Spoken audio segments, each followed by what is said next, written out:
엘리사가 행한 여러 가지 기적 중에서 그래도 우리가 가장 잘 알고 있는 것이 바로 이 나하만의 나병을 고쳐주신 기적이라고 생각이 됩니다.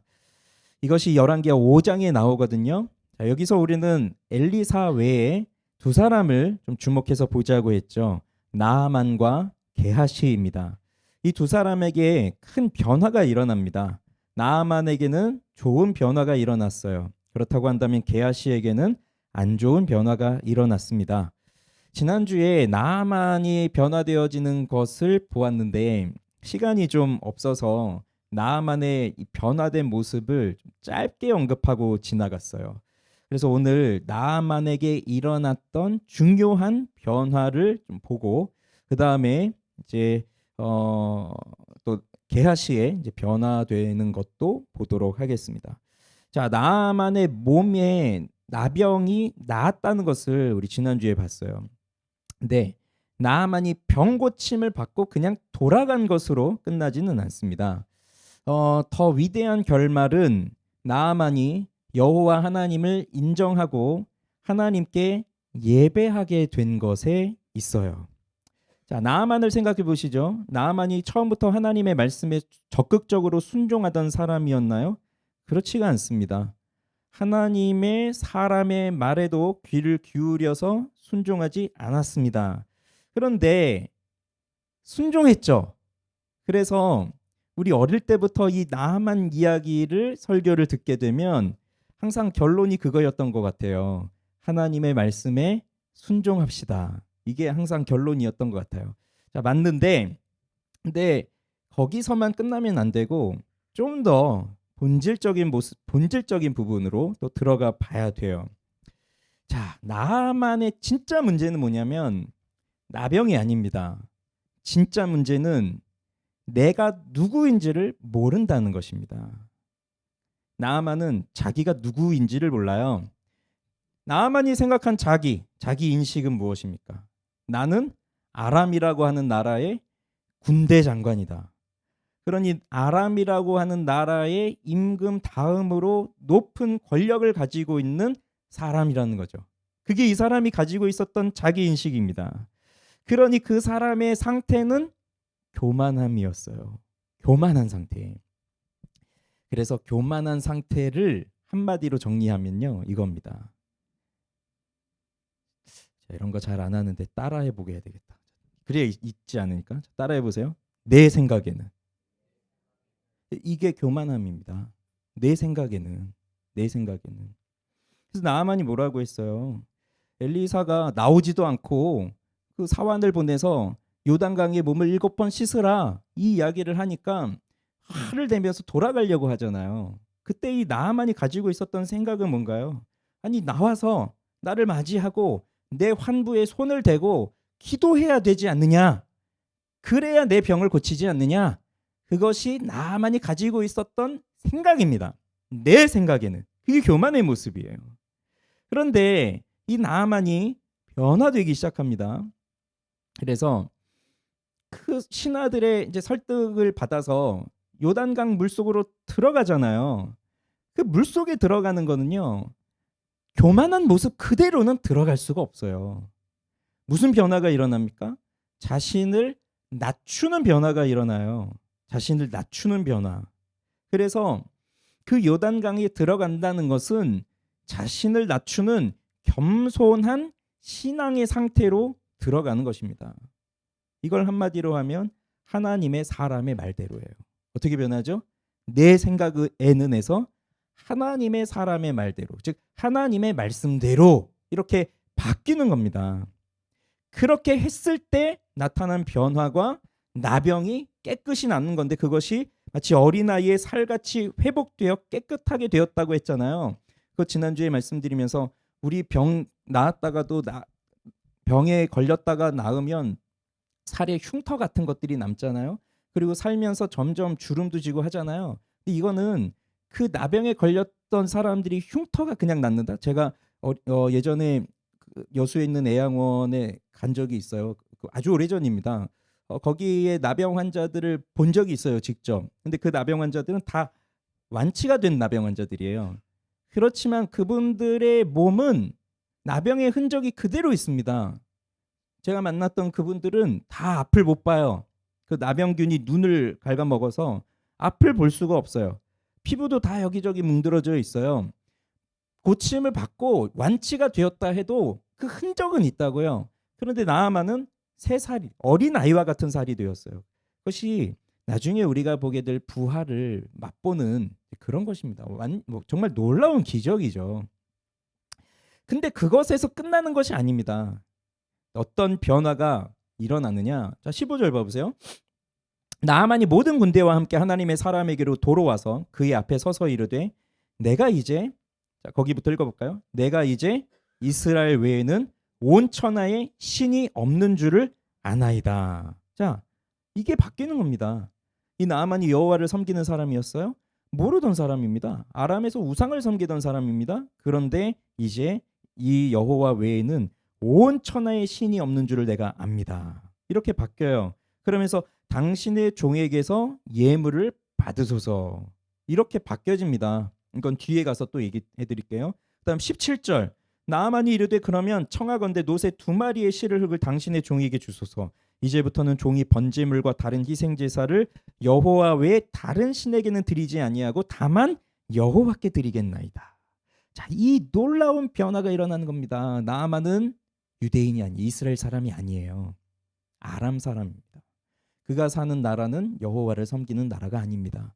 그래도 자신이 돌아가면 여호와께만 예배를 드리겠다. 이 변화가 일어난 겁니다. 그래서 교만했던 그 사람이 예배와 경건의 모습으로 바뀐 거예요. 그래서 이걸 한마디로 하면 이제부터는입니다.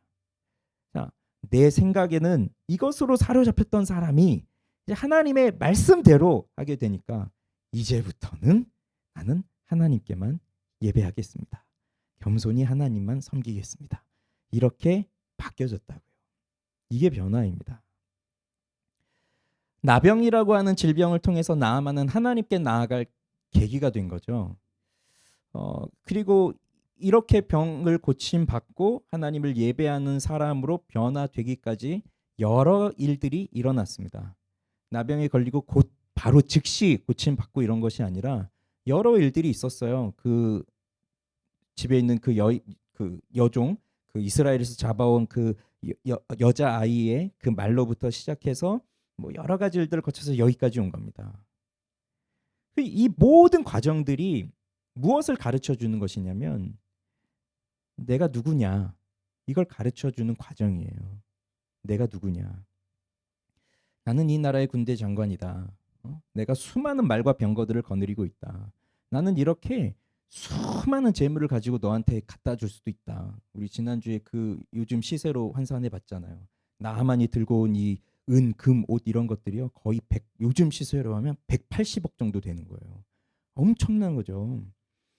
그러니 나는 이런 권력과 재산을 가지고 있으니 내 나라에서도 내 말 한마디면 다 내 앞에 굴복을 하고 무릎을 꿇고 나한테 복종을 하는데, 그러니 뭐 이름도 들어본 적이 없는 여호와라고 하는 신도 내 앞에 굴복을 해야 되는 거 아니냐.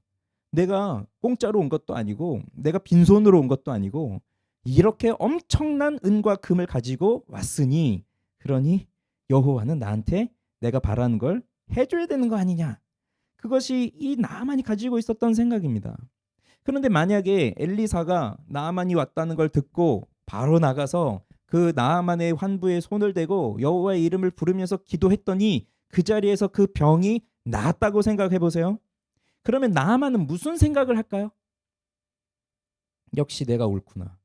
내가 이렇게 많은 재물을 드리고 그리고 나는 이렇게 기도를 받을 자격이 있고 그래서 내가 이 사람이 와서 기도해 주니 나는 다 나았구나. 그러면 누구에게 영광을 돌릴까요? 이 사람은 나아만은 자기에게 영광을 돌리는 겁니다. 내가 이렇게 했거든요. 다른 사람들은 못해요. 다른 사람들이 무슨 180억이나 되는 그런 재산이 있겠습니까? 다른 사람들은 할 수 없는 일이에요. 나만 할 수 있는 일이에요. 이렇게 고침을 받았다면 자신은 깨어지지 않았을 겁니다. 여전히 내 생각이 가장 옳다라는 생각으로 살았을 거예요. 그런데 하나님은 그렇게 하지 않으시죠. 하나님이 하시는 일은 나아만의 나병을 고쳐주시는 것 정도가 아니라 나아만을 꺾어뜨리는 일을 하시는 겁니다. 그 사람을 꺾으시는 거예요. 그래서 나아만, 네가 누구냐? 너가 군대 장관이냐? 그런데 내 앞에서는 그런 거 하나도 중요하지 않다. 네가 아무리 군대 장관이고 네가 아무리 권력과 재산을 가지고 있다 하더라도 너는 내 앞에서 죽어 마땅한 죄인이다. 너는 죄인이다. 그걸 깨닫게 하시는 과정이었던 거예요. 나아만이 이걸 깨닫는 겁니다. 그러니 겸손하게 주님 앞에 나아가고 이제부터는 여호와를 섬기겠습니다. 하나님을 예배하겠습니다. 이렇게 바뀌는 거예요. 정말 흔치 않은 일이 일어난 겁니다. 구약 시대에 이스라엘 아브라함의 자손이 아닌 이스라엘 백성이 아닌 이방인이 진짜 회심을 한 거예요. 그러니 뭐 요나가 니느웨에 가서 외쳤을 때 니느웨 왕부터 시작해서 뭐 잠시 금식하고 뭐 회개하고 했지만 그런 건 아주 일시적인 심판에 대한 두려움에서 일시적으로 회개하는 일이었고 했지만 또 느부갓네살 같은 왕도 다니엘에게 여호와의 그 큰 능력을 찬양한다. 너희 하나님만 높다. 뭐 이렇게 말하기도 했지만 그 사람들은 진정으로 회심한 사람들은 아니었거든요. 그런데 여기 나오는 나아만은 정말로 회심한 사람으로 나오고 있어요. 그러니 생각해 보세요. 이 나아만이 이제 자기 나라로 돌아갔다고 해봅시다. 그리고 뒤에도 요청하는 게 우리 주인, 그러니까 그 나라의 왕은 림몬을 섬기니까 그 왕이 림몬의 신당에 가서 절을 하면 나도 가서 또 절을 해야 될 수밖에 없는 상황이니 그것을 좀 용서해 주시기를 바랍니다 하는 마음으로 가잖아요. 그렇게 해서 그 자기 나라로 돌아가서 살아갈 때에 나아만이 과연 평탄하게 살았을까 이런 생각을 해봐요. 그렇지만 이 사람이 정말 여호와 하나님을 만났고 하나님만 예배하기로 작정하였기 때문에 자기 나라에 돌아가서 결코 평탄한 삶을 살지 않았을 것 같아요. 그럼에도 불구하고 이 사람은 하나님을 섬기기로 작정합니다. 그래서 중요한 것은 내가 누구이냐 그걸 깨달아야 되는 겁니다. 그래서 하나님의 말씀에 순종하는 것이 중요하다는 것을 깨닫고 그저 결과가 내 육신의 질병, 아무도 고칠 수 없는 그 질병을 고침받았다. 이것이 중요한 게 아니라 정말 하나님이 여호와가 참 하나님이시구나. 그것을 깨닫고 그 하나님을 만나게 되었다는 것. 이게 가장 큰 변화입니다. 그러니까요. 이 병고침, 병이 나았구나. 여기에 너무 집중하지 마시고 이 사람이 내가 누구인지를 깨닫고 하나님 앞에 꺾어졌다는 걸 생각하세요.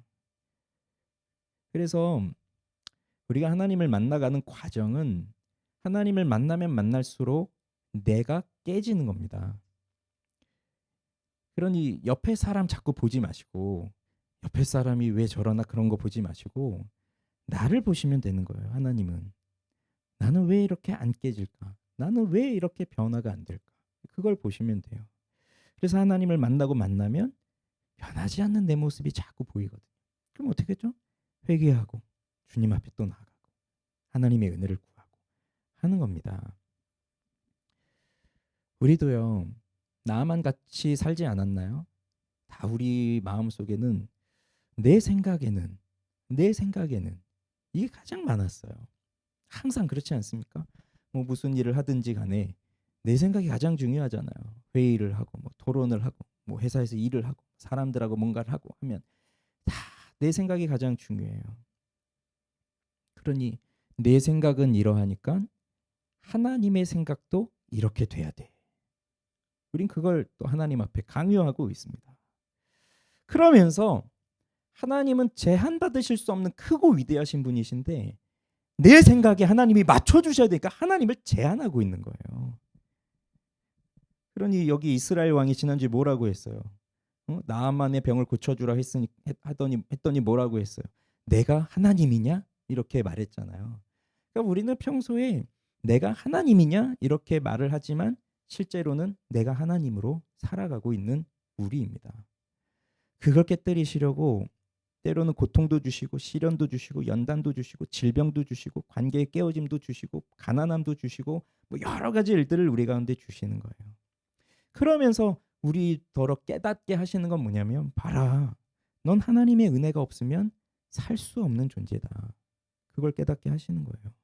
그러면서 겸손히 하나님 앞에 엎드리는 거. 이것을 우리에게 가르쳐 주시는 겁니다. 자, 그다음에 이제 게하시를 이제 보시죠. 게하시에게는 어떤 변화가 일어나는지를 보세요. 자, 이 나병을 고친 사건, 나아만의 나병을 고친 사건이 19절에서 마무리가 되고 있는데 19절 마무리가 어떻게 되냐면 엘리사를 떠나 조금 가니라 이렇게 마무리가 되고 있습니다. 조금 가니라. 그래서 조금 갔네 하니까 이 이야기가 아직 끝나지 않았구나 하는 것을 짐작할 수 있죠. 그러면서 20절에 등장하는 사람이 게하시예요. 나아만이 치료를 받는 과정에는 게하시의 이름이 등장하진 않았습니다. 20절에 드디어 이 게하시의 이름이 등장하는데 이 사람을 뭐라고 소개해 주나요? 하나님의 사람 엘리사의 사환 게하시 이렇게 소개를 해줍니다. 게하시는 앞선 4장에서도 나왔습니다. 수넴 여인의 아들을 살릴 때에 그때 게하시는 가서 못했거든요. 근데 엘리사가 와서 살리죠. 자, 그때도 등장했던 하나님의 사람 엘리사의 사환입니다. 그런데 자, 이 사람 게하시를 보세요. 20절을 보면 같이 읽어볼까요? 20절. 하나님의 사람 엘리사의 사환 게하시가 스스로 이르되 내 주인이 이 아람 사람 나아만에게 면하여 주고 그가 가지고 온 것을 그의 손에서 받지 아니하였도다. 여호와께서 살아계심을 두고 맹세하노니 내가 그를 쫓아가서 무엇이든지 그에게서 받으리라. 자, 이렇게 말합니다. 그러니 지금 나아만을 뭐라고 부르고 있어요? 이 아람 사람 이렇게 말하고 있어요. 여러분은 속으로 어떤 나라 사람을 좀 이렇게 싫어하시나요? 뭐 제가 말을 하면 큰일 날 것 같아요. 다들 뭐 인종 차별이냐, 민족 차별이냐, 또 찢어질 것 같고 갈라질 것 같고, 그래서 뭐 예를 못 들겠어요. 그렇지만 마음속에서 진짜 싫어하는 민족, 싫어하는 사람들이 있을 거예요. 그러면 우리는 그 사람들 생각할 때 뭐라고 불러요? 이들을 막 이렇게 부르잖아요. 나아만이 지금 그 게하시가 나아만을 지금 그런 감정으로 부르고 있는 겁니다. 이 아람 사람, 이 아람 놈. 왜 그렇겠어요? 아람과 이스라엘은 그렇게 좋은 관계가 아니에요. 끊임없이 전쟁이 일어나고 있죠. 그 나아만의 집에 있던 그 이스라엘 소녀도 왜 거기 끌려갔겠습니까? 전쟁이 난 거죠. 아람과 이스라엘의 전쟁에서 결국 아람이 이겼으니까 그 부모도 죽고 그 어린애를 데려간 거 아닙니까? 이런 일들이 빈번하게 있으니 이 이스라엘 사람들이 아람에 대해서 좋은 감정을 가지고 있을 리가 없죠. 그러니 속으로 이 아람 놈 이렇게 이제 말을 하고 있는 겁니다. 그런데 지금 우리 스승인 엘리사는 어떻게 하고 있는 거예요? 이 나아만을 그냥 보낸단 말이에요. 게다가 나아만이 엄청난 재물을 가지고 왔습니다. 그런데 그것을 받지를 않아요.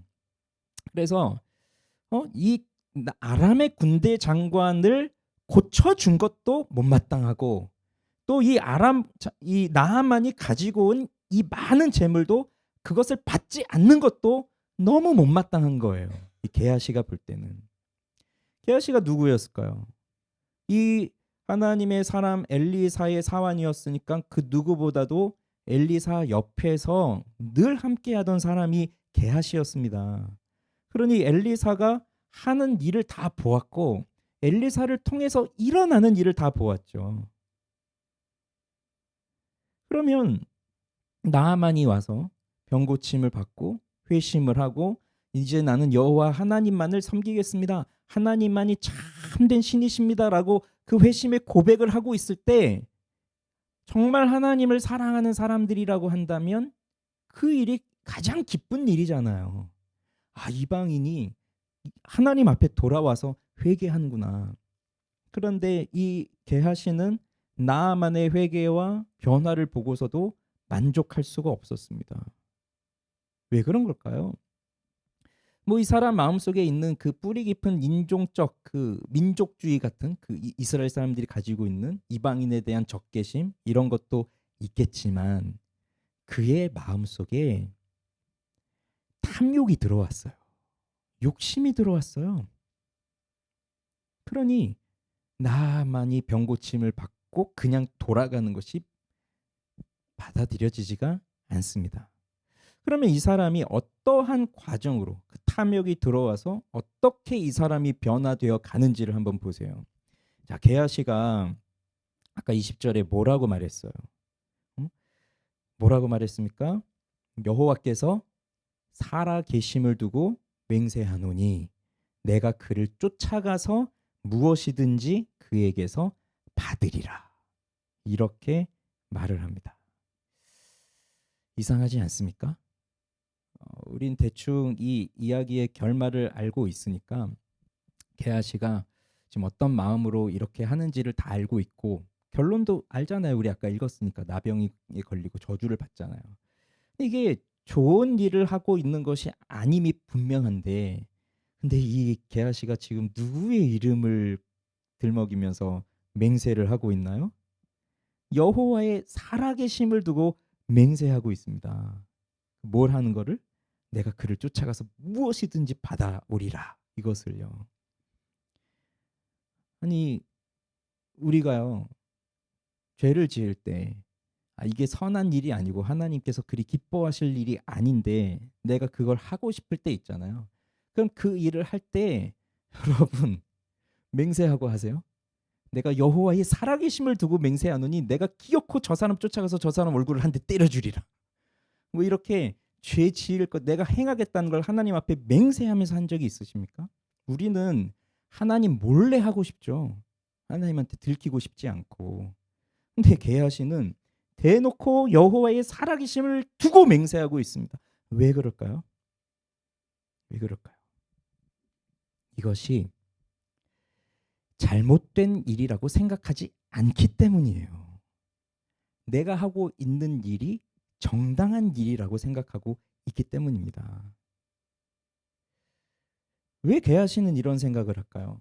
자, 앞에서 우리 오늘 엘리사를 보는 게 9번째 시간인 것 같은데 앞에서 우리 계속 봤잖아요. 지금 이 당시가 경제적으로도 매우 힘든 상황이었고 또 바알을 섬기던 주류가 바알을 섬기는 시대니까 여호와를 섬기는 사람들은 더더욱 어려웠고 그래서 선지자의 제자들 즉 선지자들 하나님 섬기는 사람들은 매우 가난하고 힘들게 살았어요.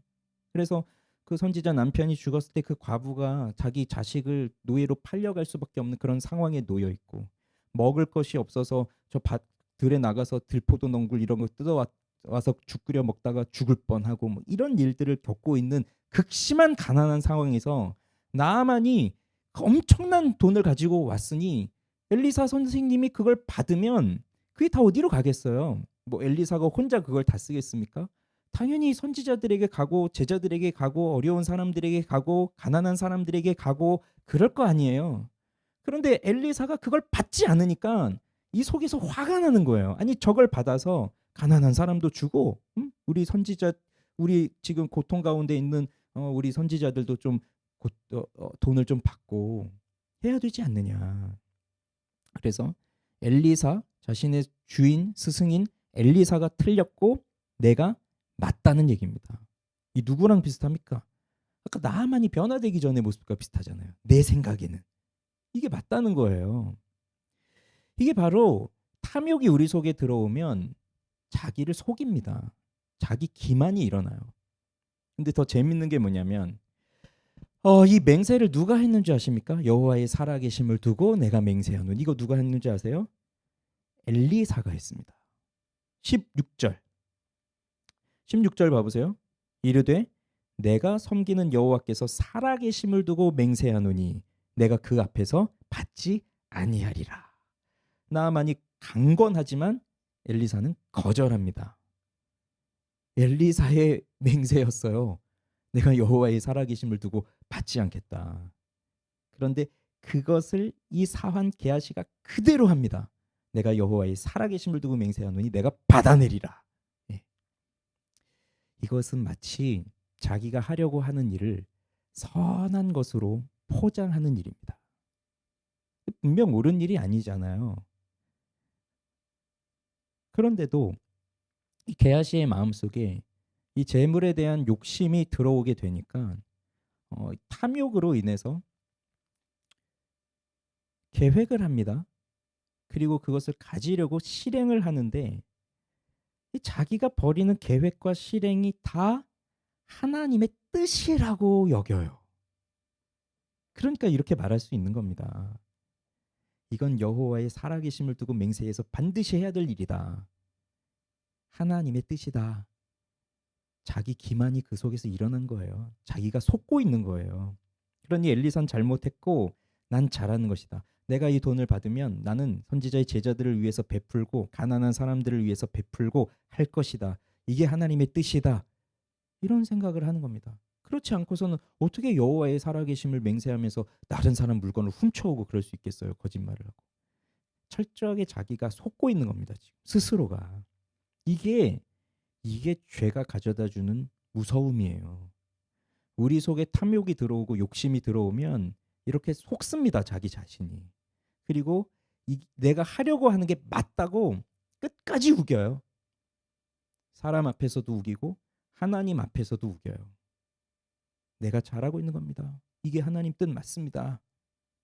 그러면서 이건 내 배를 채우기 위한 것이 아니라 이건 선행을 위해서 다른 사람을 돕기 위해서 하는 겁니다. 이런 식으로 또 포장을 합니다. 그러면 게하시가 어떻게 하는지 봐보세요. 19절에 아까 조금 가니라라고 되어 있었죠. 그러니까 나아만이 조금밖에 안 갔어요. 아직.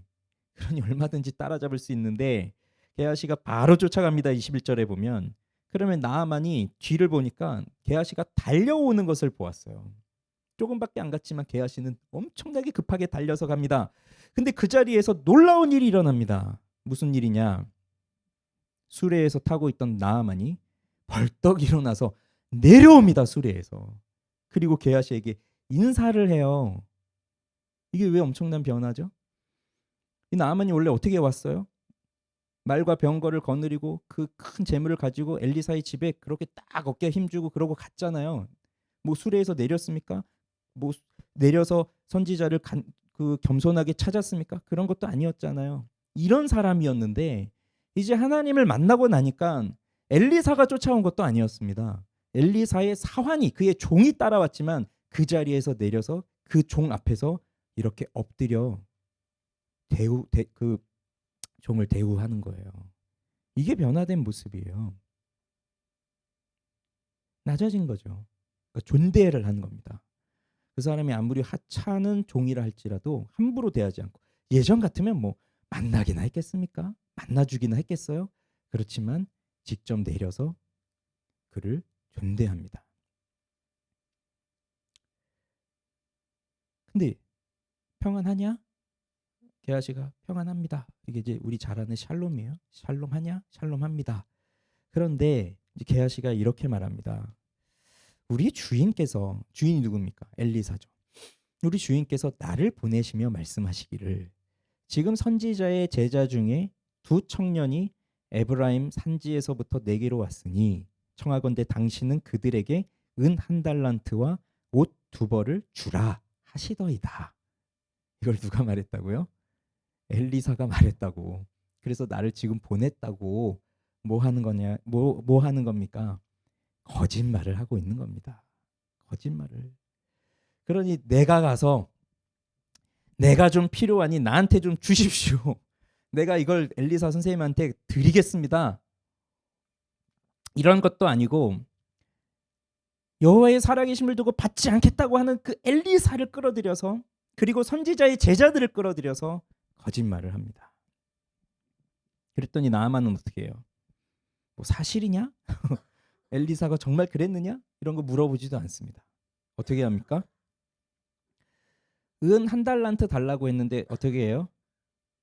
은 2달란트를 줍니다. 더 주는 거죠. 이게 필요하다고 하니 더 주는 거예요. 그러니 이 게하시가 지금 나아만이 얼마나 가져왔어요? 은 10달란트, 금 6,000개, 좋은 의복 10벌 이렇게 가져왔거든요. 가서 다 달라고 하진 않았어요. 은 10달란트 중에 한 달란트 달라고 했어요. 이게 뭐 양심이라고 해야 될까요? 양심이 아니라 이게 아주 치밀한 계획이죠. 다 달라고 했다가 의심을 사면 어떡하겠습니까? 또 나중에 그 엘리사한테 또 물어보고 확인하면 어떻게 되겠어요? 그러니까 적게 요청합니다. 그러나 은혜로 충만한 나아만은 거기다 더 줘요. 2달란트. 그리고 옷 2벌을 줬죠. 그리고서 2사환에게 지워줍니다. 이걸 보면 게하시 혼자서 들고 갈 수가 없는 거예요. 은 1달란트가 한 34kg 정도 되거든요. 2달란트니까 거의 뭐 60, 70kg 정도 되니까 뭐 성인 남자 하나 들쳐메고 가야 되는 그런 정도 무게잖아요. 그러니까 2사람에게 지워지고 가게 합니다. 아주 많이 받아가는 거죠. 그리고 언덕에 올라갑니다. 언덕에 이르러서 그 물건을 게하시가 성공적으로 접수합니다. 언덕이 어디냐? 언덕이면 뭐 누구나 다 볼 수 있잖아요. 저 언덕 위에. 그렇지만 여기서 말하는 언덕은 마치 그거 같아요. 아무나 들어갈 수 없는 요새와도 같은. 근데 정관사가 붙어 있거든요. 그 언덕이에요. 근데 뭐라고 어디라고 말하면 누구나 다 알 수 있는. 그렇지만 아무나 쉽게 들어가지 못할 그런 곳에 가서 물건을 다 받아가지고 그걸 어떻게 합니까? 집에다가 감춥니다. 여기서 이 사람의 본심이 드러나는 겁니다. 엘리사가 그랬다. 선지자에게 돈이 필요하다. 선지자들에게 나누어 주어야 되겠다라는 생각을 했지만 이걸 어디다 감춰요? 자기 집에다 감춰요. 내가 쓰겠다는 거죠. 그러니 계획은 아주 잘 포장합니다. 그럴듯하게 선하게. 그렇지만 본심은 내가 쓰겠다는 겁니다. 이게 욕심입니다. 여기까지 보면 게하시가 성공한 것 같죠. 자, 그다음 25절에 보니까 그다음 이제 다시 들어가죠. 엘리사를 만납니다. 그의 주인 앞에 섭니다. 엘리사가 이럴 때 게하시 마음은 어떨까요? 그냥 넘어가 주면 좋겠죠. 아무 말도 없이 그냥 자연스럽게 지나가 주면 좋겠지만 엘리사가 또 그냥 지나가지 않죠. 묻습니다. 게하시야, 네가 어디서 오느냐? 그때 게하시의 마음이 어떨까요? 뭐 우리 다 알잖아요. 죄를 지어봤으니까. 뜨끔했겠죠. 그렇지만 게하시가 뭐라고 답하냐면 당신의 종이 아무데도 가지 아니하였나이다. 이렇게 말합니다. 또 뭐 하는 거죠? 또 거짓말을 합니다. 나아만 앞에서 거짓말했는데 이번에도 엘리사 앞에서 거짓말을 합니다. 근데 나아만은 그렇다 치는데 지금 엘리사가 누구예요? 하나님의 사람이잖아요. 지금 이 하나님의 사람을 가장 가까이에서 보고 있고 하나님의 일하심을 가장 옆에서 많이 보았던 이 게하시가 그 하나님의 사람 앞에서 거짓말을 합니다. 나아만한테 가서 몸을 7번 씻으라라고 그 말을 전달해라 했던 걸 누가 가서 했을까요? 아마 게하시가 했을 겁니다. 그럼 이 게하시는 나아만이 그 하나님의 말씀대로 고침을 받는 것도 봤을 거고요. 뭐 그것뿐만이 아니죠. 수넴 여자 아들 지난 4장에서 게하시 보고 먼저 가라고 했잖아요. 지팡이를 가지고 가라 놔라. 그렇지만 살리지 못했습니다. 그런데 뒤에 온 엘리사가 그 죽은 아들을 살려냈어요. 다른 사람들은 보지 못했습니다. 그 아들이 죽지 않고 그냥 좀 병들어 있었나 보구나 하고 생각할 수도 있습니다. 그러나 이 게하시는 직접 봤잖아요. 그 죽은 아들을. 그리고 그 선지자가 살리는 걸 봤다고요.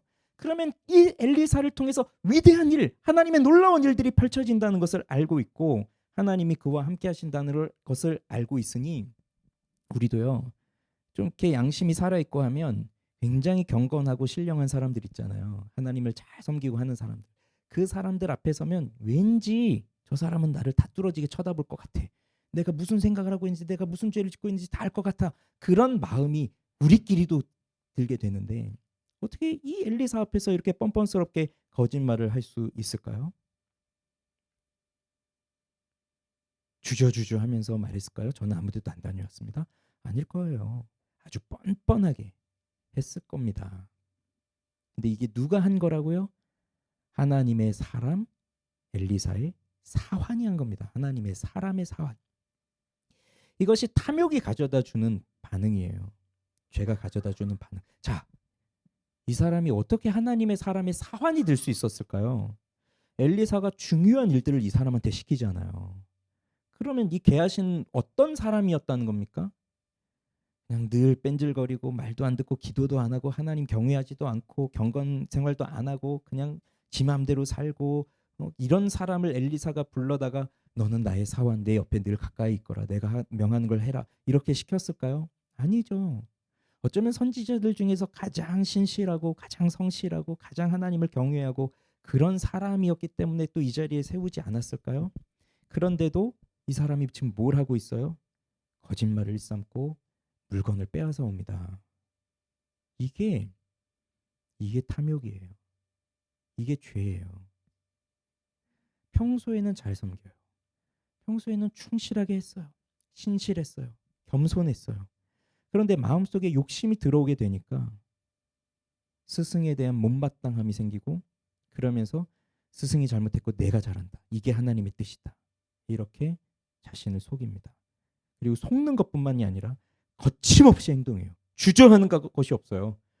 즉시 달려가서 바로 받아와요. 거짓말하면서. 두려움이 조금이라도 있다면, 주저함이 조금이라도 있다면 고민을 하고 내가 이렇게 하는 것이 맞을까? 물어볼 때에도 내가 이렇게 말을 해야 될까? 솔직하게 말을 해야 될까? 그러한 고민을 할 텐데 그런 모습이 조금도 없습니다. 아주 대담하게 일을 벌이는 거죠. 그게 죄가 가져다 주는 아주 무서운 거예요. 죄에 빠져 있잖아요. 두렵지 않습니다. 두려울 것이 없습니다. 무엇보다도 이 일을 반드시 해야만 한다는 확신이 강해요. 하나님 말씀대로 정말 하나님이 나를 지켜주셔. 이런 건 별로 확신이 없는데 내가 죄를 지으려고 하면 이건 반드시 해야 돼. 이게 하나님의 뜻이야 라고 하는 확신은 아주 강하게 생겨요. 왜 그럴까요? 이게 맞다고 생각하니까. 아담과 하와가 그래서 선악과를 따먹었잖아요. 그리고 선악과를 따먹고 나타낸 반응도 그랬잖아요. 자신들의 수치가 드러났는데 무화과 나뭇잎으로 가리고 하나님 부르시는데 나무 뒤에 숨었어요. 숨을 수 있다고, 가릴 수 있다고 생각했을까요? 생각하고 있는 거예요. 하나님 물으시잖아요. 그런데도 정직하게 대답을 안 하잖아요. 하나님 앞에서 대담해집니다. 담대해집니다. 그게 죄가 가져다주는 위험이에요. 무서움이에요. 그래 우리도요. 이런 겁니다. 평소에 하나님 잘 섬기고 아예 나만 같은 사람 하나님 모르는 사람이었으니까 불신자였으니까 그렇다 치는데 우리 같은 사람들은 평소에 하나님 잘 섬기고 또 하나님을 신실하게 섬기고 교회에서 열심히 섬기고 하는데 근데 우리 속에 죄가 들어오면 그 누구보다도 무섭게 변하는 거예요.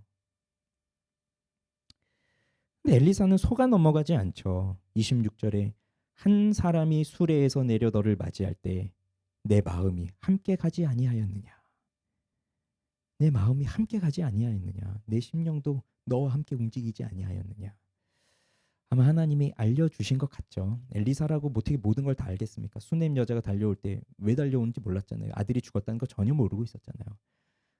그런 이건 아마 하나님이 가르쳐 주셨겠죠. 게하시는 회개할 기회를 날려버렸습니다. 네가 어디 갔다 오느냐. 그 자리에서 정직하게 죄를 고백하고 회개하였다면 또 용서를 받았을 수 있겠지만 다시 한번 거짓말을 하면서 회개의 기회를 날려버립니다. 그러면서 엘리사가 말합니다. 자, 26절 같이 읽어봅니다. 엘리사가 이르되 한 사람이 수레에서 내려 너를 맞이할 때에 내 마음이 함께 가지 아니하였느냐. 지금이 어찌 은을 받으며 옷을 받으며 감람원이나 포도원이나 양이나 소나 남종이나 여종을 받을 때이냐. 이걸 묻습니다. 생각해 보세요. 나아만이 많은 재물을 가지고 왔습니다. 그 재물을 왜 가지고 왔죠? 나아만은? 이 재물을 바쳐서라도 나는 병 고침을 받아야 되겠다라는 것이었습니다. 무엇을 해서라도 병을 반드시 고침 받아야 되겠다라는 것이었어요. 그래서 가지고 왔습니다. 그런데 정말로 병이 나았잖아요. 그런 다음에 엘리사에게 이것을 드리려고 할 때는 왜 드린 거죠? 감사함 때문이었어요. 이게 바뀐 겁니다. 그런데 상식적으로 생각해 보면 나만의 이런 행동이 당연하죠. 어떻게 내가 공짜로 병 고침을 받으려고 하겠어요? 아무도 못 고치는 이 병을. 그러니까 내가 이 많은 걸 바쳐서라도 나는 고침을 받겠다. 그다음에 엘리사가 그것을 받아요. 그래서 고쳐줘요. 그러면 누가 엘리사를 욕하겠습니까? 당연한 거죠. 세상은 그게 당연하다고 말하는 거예요. 내가 이만큼을 줬으니 나한텐 이렇게 해주고, 또 내가 이렇게 받았으니 또 내가 이만큼 주고.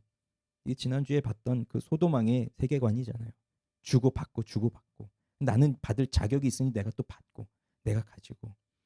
근데 엘리사는 그렇게 하지 않는다고요. 받지 않아요. 왜 받지 않습니까? 이것이 하나님의 사람의 정체성을 보여주는 겁니다. 이 당시는 아합의 시대가 지나긴 했지만 바알을 섬기는 것이 주류예요. 그러면 우상을 섬기는 사람들의 사고 방식, 세계관은 뭐냐면, 내가 이렇게 무언가를 하고 대가를 요구하고 그 대가를 받고, 이게 너무 당연한 일이에요. 그래서 바알 선지자들은 무언가를 하면 대가를 받죠. 종교인들은 그냥 하는 게 아니라 대가를 받습니다. 무당들이 구슬한다고 해서 공짜로 해주나요? 대가를 받죠. 부적 하나 써줄 때도 대가를 받는다고요. 그러나 하나님의 사람은 그렇게 하지 않습니다. 왜? 세상의 우상과 세상의 사람들은 내가 한 만큼 받는 것이고 그거에 대한 대가를 받아야 되지만, 하나님은 그렇게 일하시는 분이 아니시니까. 하나님이 사람들한테 돈을 받으시면 뭐 하시겠어요? 그러니 여기서 엘리사가 이걸 받잖아요. 그럼 엘리사는 누구랑 똑같은 겁니까? 바알 선지자들과 똑같은 사람인 거예요. 세상의 사람들과 똑같은 사람인 거예요. 내가 한 만큼 받는 사람. 그러나 엘리사 받지 않습니다. 그러니 게하시에게도 묻는 거예요. 지금 이걸 받을 때냐? 지금 이걸 받아서 저 우상을 섬기는 사람들하고 똑같이 그런 똑같은 사고관을 가지고 똑같은 세계관을 가지고 그렇게 살 것이냐? 지금이 그럴 때냐? 하나님을 섬기는 자들은 그럴 수가 없다. 그걸 가르쳐 주는 겁니다. 자, 그럼 마무리를 하겠습니다. 나아만의 변화는요, 이방인이었지만 내 생각에는 이걸 주장했던 교만한 사람이었지만 하나님의 말씀대로 행하면서 이제는 하나님을 섬기는 겸손한 예배자로 변했습니다. 그래서 그 수많은 물질을 처음엔 이걸로 내가 병고침을 받으려고 했지만 이제 이것을 드립니다. 왜? 내가 이만큼 드리니 나한테 이렇게 해주세요가 아니라 하나님이 내게 이렇게 해주셨으니 이 모든 것이 하나님의 것입니다 하고 드리는 겁니다. 그리고 정말로 하나님을 예배하는 사람이 되는 거죠. 그러나 게하시는 그렇지 않아요. 처음엔 하나님을 잘 섬겼던 사람일 수도 있지만, 그러나 그 속에 욕심이 들어오게 되니까 오히려 나아만과는 정반대로 가고 있죠. 그리고 이 사람이 어떻게 됩니까? 나아만의 나병이 고쳐졌다면 게하시는 나병을 얻습니다. 나병이 걸립니다. 바로 그 즉시. 그러면 우리도 얼마든지 이렇게 될 수 있다는 거예요. 어떻게? 우리도요, 나아만처럼 될 수가 있고요. 또 게하시처럼 될 수도 있다는 겁니다. 나아만처럼 변화될 수 있어요. 하나님 모르고 자기 마음대로 내 뜻, 내 생각이야 이걸 주장하면서 살던 사람도 하나님의 위대하심을 경험하면서 하나님 앞에 엎드려져서 하나님의 위대하심 앞에 예배하는 영혼으로 바뀔 수도 있고요. 처음엔 하나님을 잘 섬기면서 살고 교회도 잘 섬기고 교회에서 일도 열심히 하고 하던 사람이었는데 어느 순간 가면 내가 여호와의 살아계심을 두고 맹세하노니 이 일을 하리라 하면서 죄를 범하는 사람이 될 수도 있다는 것입니다. 그럼 우리는 누구처럼 변화가 되어야 하겠어요? 누구처럼 변화가 되고 싶으세요? 나아만과 같이 변화되고 싶지 않으십니까? 내가, 우리 가족들이 나아만과 같이. 이 게하시처럼 변한다면 너무 비극이잖아요. 처음에 하나님 잘 섬기고 교회도 잘 다니고 예수 잘 믿다가 근데 어느 순간 혹 해가지고 시험에 빠져가지고 그러면서 하나님 부정하고 자기 욕심대로 살고. 그래서 우리는 얼마든지 변할 수 있다는 걸 생각하셔야 되고요. 그래서 두 가지 마음을 가져야 됩니다. 첫째는 낙심하면 안 돼요. 왜 이렇게 변화가 안 될까? 낙심하지 마세요. 하나님의 은혜로 변화됩니다. 나아만도 변화됐어요. 나아만이 나병 걸리고 엘리사의 소식 듣고 그 즉시 고침받은 게 아니라 쭉 시간들 과정들이 있었어요. 그 시간들 통해서 자기가 깨뜨려지는, 자기가 꺾어지는 이 일들을 겪으면서 변화되었어요. 왜 변화 안 될까? 이건 아직도 내가 꺾여지지 않았기 때문에, 꺾이지 않았기 때문에 하나님은 나를 꺾어 가시는 그런 시간이고요. 반대로 두 번째로는 방심하면 안 됩니다. 내가 방심하는 순간 내가 잘하고 있다고 생각했지만 탐욕이 들어와 버립니다. 그리고 오히려 배교자와 같이 변할 수도 있는 겁니다. 그래서 낙심하지 말고 또 방심하지 말고 하나님 앞에 겸손하게 서는 사람들이 되기를 바라요.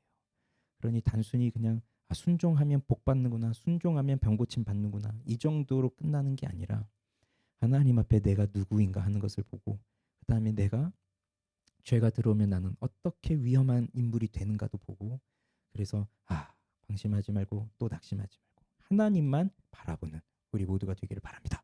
기도합시다.